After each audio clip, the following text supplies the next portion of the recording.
यह पूरी जानकारी हम डॉक्टर अम्बेडकर की लिखी किताब बुद्ध और उनके धम्म से जानेंगे, जो उन्होंने बहुत कठिन परिश्रम से लिखा था। हमारा उद्देश्य आडंबर और अंधविश्वास को दूर कर असली बौद्ध शिक्षा देना है। इसके बावजूद आपको आपके कोई धार्मिक या सामाजिक आस्था को चोट पहुंचती है तो हम क्षमा प्रार्थी। कृपया धैर्य के साथ इस पूरे वीडियो को देखें, और यदि आप चैनल पर नए हैं तो प्लीज सब्सक्राइब। आज की सीरीज हम ये जानेंगे कि क्या गीता गीता कुरान, बाइबिल आज जो तमाम ग्रंथ सभी धर्मों के हैं, गीता कुरान बाइबिल, इन सब में लिखी सभी बातें क्या सही है? उनको आंख बंद करके मान लिया जाए? गीता, वेद, भगवत पुराण, कुरान, बाइबिल, इन सभी में जो लिखी बातें हैं, क्या उन्हें हम आंख बंद करके सही मान लें? क्या यह भगवान बुद्ध इस बारे में क्या कहते थे? आइए इसके बारे में हम चर्चा करें। तो पहले ही लाइन में बुद्ध ने बोला कि धर्म की पुस्तकों को गलती की संभावना से परे मानना अधर्म है।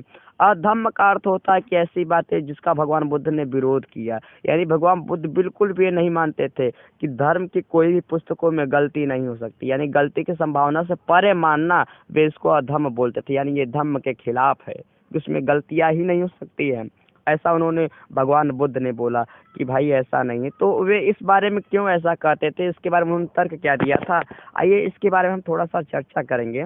तो ब्राह्मणों की घोषणा थी कि वेद न केवल पवित्र ग्रंथ ही है बल्कि वे स्वतः प्रमाण है।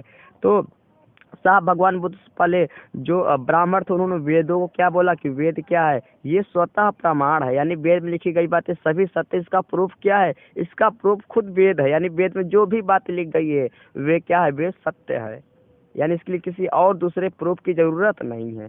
आगे कहते हैं, ब्राह्मणों ने वेदों के स्वतः प्रमाण होने की घोषणा नहीं की, बल्कि उन्होंने वेदों को गलती की संभावना से परे माना। यानी जो ब्राह्मण थे उस समय वे बोलते थे कि वेदों में गलती नहीं हो सकती, यानी वेदों को उन्होंने गलती की संभावना से परे माना। इस विषय में भगवान बुद्ध ब्राह्मणों से सर्वथा विरोधी मत रखते थे। भगवान बुद्ध इस चीज का बिल्कुल भी विरोध करते थे। भगवान बुद्ध इस चीज को नहीं मानते थे कि वे गलती से परे नहीं है। आप कहते हैं उन्होंने वेदों को पवित्र नहीं माना। भगवान बुद्ध ने वेदों को पवित्र नहीं माना, भगवान बुद्ध ने वेदों को पवित्र नहीं माना।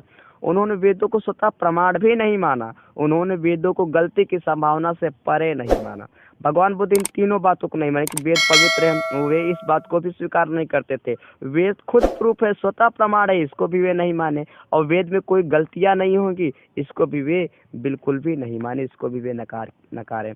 आगे कहते हैं, उनके समकालीन कई दूसरे धम्मोपदेशक का भी यही मत था, लेकिन बाद में या तो उन्होंने अथवा उनके अनुयायियों ने अपने अपने मत को ब्राह्मणों की दृष्टि में आदृत बनाने के लिए अपना बुद्धिवादी पक्ष छोड़ दिया। लेकिन भगवान बुद्ध ने इस विषय में कभी समझौता नहीं किया। कहते हैं कि भगवान बुद्ध की जैसे उनके जो समकालीन धर्मोपदेशक थे वे भी यही मानते थे कि वेद में भाई गलतियां हो सकती हैं, लेकिन समय के साथ वे अपने व्यक्तिगत लाभ के लिए, ब्राह्मणों की नज़र में सम्मान पाने के लिए वे अपने इस मत से समझौता कर दिया, और वे भी धीरे धीरे वेदों को पवित्र मानने लगे। उन्होंने उसको खुद एक स्वतः प्रमाण वे भी मानने लगे, लेकिन भगवान बुद्ध ने इससे समझौता नहीं किया। तेविज्य सूत में भगवान बुद्ध ने वेदों को जल विहीन कांतार कहा था, पंथ विहीन जंगल कहा है, वास्तव में विनाश पथ है। कोई भी आदमी जिसमें कुछ बौद्धिक तथा नैतिक प्यास है, वह वेदों के पास जाकर अपनी प्यास नहीं बुझा सकता। भगवान बुद्ध ने वेदों के बारे में कहा कि ये पथ विहीन जंगल है, यानी इसमें ऐसा जंगल जिसमें आप भटकते रहोगे, इसमें कोई रास्ता नहीं है। इससे उन्होंने इसको विनाश पथ बोला। वेदों को उन्होंने क्या बोला कि यह विनाश का रास्ता है। और उन्होंने बोला कि जिसमें भी कोई बौद्धिक तथा नैतिक प्यास है, जो चाहता है कि थोड़ा हमारे अंदर तर्क विकास हो, उनके अंदर नैतिकता आ जाए, तो वो वेदों के पास जाकर उसके अंदर न तर्क आ सकता है न नैतिकता आ सकता है, यानी वो अपनी प्यास नहीं बुझा सकता है, ऐसा बुद्ध बोलते थे। आगे कहते हैं, जहाँ तक वेदों को गलत होने की संभावना से परे होने की बात है, तथागत ने कहा कि कोई ऐसी चीज हो ही नहीं सकती जो गलत होने की संभावना से सर्वथा परे हो, वेद भी नहीं। साहब भगवान बुद्ध यही बहुत जरूरी बात बोलते थे कि ऐसा दुनिया में कोई भी चीज नहीं है जिसमें तथागत ने कहा कि कोई भी ऐसी चीज नहीं है जो गलती की, जिसमें गलतियां ना हो, वेद भी नहीं है। इसलिए भगवान बुद्ध ने कहा कि हर चीज का परीक्षण और पुनर्परीक्षण होते रहना चाहिए। इसलिए बुद्ध ने कहा कि यदि आप कोई सिद्धांत, कोई तर्क, कोई किताब को यदि आप आदर्श मानते हैं, तो इसमें भी कोई भी किताब हो, कोई विचार हो, कोई सिद्धांत हो, उसमें हर समय उसका परीक्षण करता रहना चाहिए, उसका समाज में अनुप्रयोग करे, उसका टेस्ट करे, और अगर उसमें उसका परिणाम या दुष्परिणाम निकले तो फिर उसका टेस्ट करे, और जब आपके सभी परीक्षाओं सभी परीक्षणों पर वो खरा उतरे, तभी जाके वो अपने जीवन अपने समाज में उसको अप्लाई करे, उसको उस पे अमल करे। आगे कहते हैं, यह बात उन्होंने कलाम लोगों को दिए गए अपने प्रवचन में स्पष्ट की है।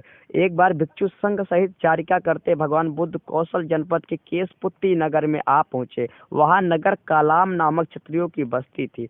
आगे कहते हैं, भगवान बुद्ध भिक्षा मांगते मांगते एक क्षत्रियों की बस्ती में पहुंचे। जब कालाम नामक क्षत्रियों को तथागत के आगमन की सूचना मिली तो वे वहां पहुंचे जहां तथागत विहार कर रहे थे, यानी घूम रहे थे, और जाकर एक ओर बैठ गए। एक ओर बैठे हुए कलाम क्षत्रियों ने भगवान बुद्ध को इस प्रकार संबोधित किया कि हे श्रमण, हे गौतम, हमारे गांव में कुछ श्रमण ब्राह्मण आते हैं। वे अपने मत की स्थापना करते हैं और अपने मत को ऊंचा उठाते हैं और दूसरे के मत का खंडन करते हैं, दूसरे के मत को नीचा दिखाते हैं। इसी प्रकार दूसरे कुछ समर ब्राह्मण आते हैं, वे भी अपने मत की स्थापना करते हैं और मत को ऊंचा उठाते हैं और दूसरे के मत का खंडन करते हैं, दूसरे के मत को नीचा दिखाते हैं।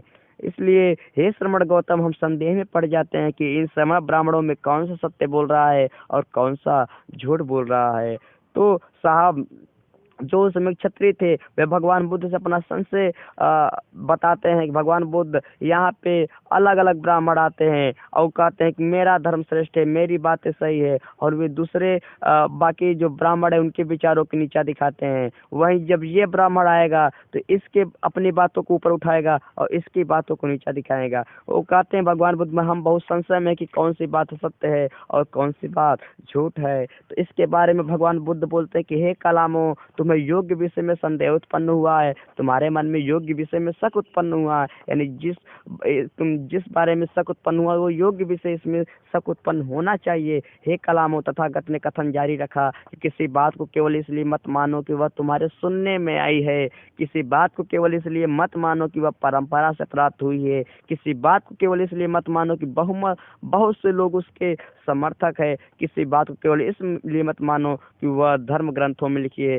किसी बात को केवल इसलिए मत मानो कि मैंने की है। साहब, भगवान बुद्ध बोलते हैं कि वे कलामों को संबोधित हुए बोलते हैं कि हे कलाम, तुम इसलिए किसी बात को मत मानो कि वह किसी ने तुमसे कहा है, किसी बात को इसलिए मत मानो कि वह परंपरा से होती आई है कि भाई ये हमारा रीति रिवाज है, यानी ये बात सही होगी। केवल इसलिए मत मानो कि इसको बहुत लोग मानते हैं, केवल इसलिए मत मानो कि यह धर्म ग्रंथों में लिखी है, धार्मिक किताबों में लिखी है। और एक अंतिम लाइन ये भी जोड़ते हैं, केवल इसलिए मत मानो कि मैं बोल रहा हूँ। तुम अपने कोई भी विचार हो, कोई भी सिद्धांत हो, पहले अपने तर्क से उसका विश्लेषण करो या उस पे अमल करो कि वास्तव में इससे कोई मानवता प्रभावित तो नहीं हो रही है, वास्तव में तर्क संगत हो, उसमें कल्पना न हो, उसमें झूठे ही विचारों का उड़ान न हो।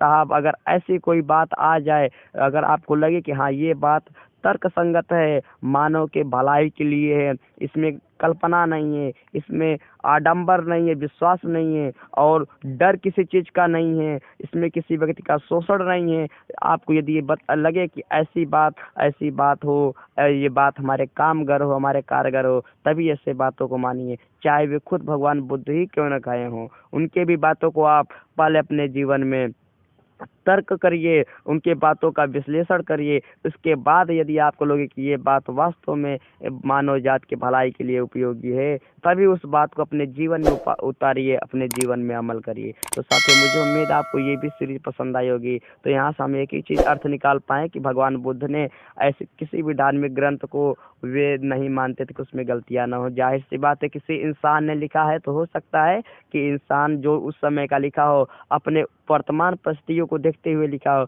और परिस्थितियां पर्यावरण बदलती रहती है तो हो सकता है उसमें गलतियों का निवेश होना संभव है। तो साथियों, मुझे उम्मीद है आपको ये पसंद आई होगी। चाहते हैं कि ऐसे और वीडियो हम रोज लाएं तो प्लीज चैनल को सब्सक्राइब कर दीजिए। सुनने के लिए आप सभी का धन्यवाद।